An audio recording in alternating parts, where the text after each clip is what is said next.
এত দূরে এবং কাছে যে যেখান থেকে দেখছেন সকলকে আন্তরিক মোবারকবাদ। একটি বিশেষ ঘোষণা সকলকে শোনার জন্য অনুরোধ করছি, ভিডিওটি বেশি বেশি করে শেয়ার করবেন।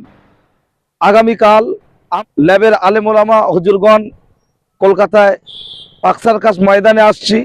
আপনারা কম বেশি দেখেছেন, সেখানে আন্দোলন হচ্ছে, নাম দেওয়া হয়েছে শাহিনবাগ।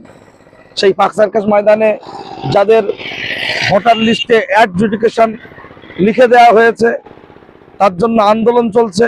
আর এই অ্যাডজুডিকেশন লেখার পিছনে জানি না এর রহস্যের কি কারণ লুকিয়ে আছে।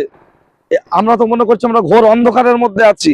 হয়তো আমার নাম বাদ যায়নি, কিন্তু আমার পরিবারের হয়তো নাম কারোর বাদ যায়নি, কিন্তু আমার গ্রামের কারোর নাম বাদ গেছে।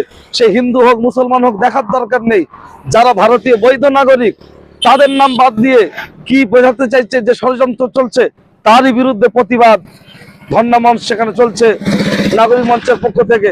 তাই সকলকে বলবো, যারা কলকাতা সংলগ্ন এলাকায় আমাদের ভক্ত ভালোবাসার মানুষ আছেন, সকলকে রাত 8টায় পাক সার্কাস ময়দানে আসার জন্য অনুরোধ করছি। আমি সাদ্দাম হোসেন নিজে থাকছি এবং আমার ল্যাবের আলেম ওলামা হুজুরগণ থাকছেন, আপনারাও আসুন।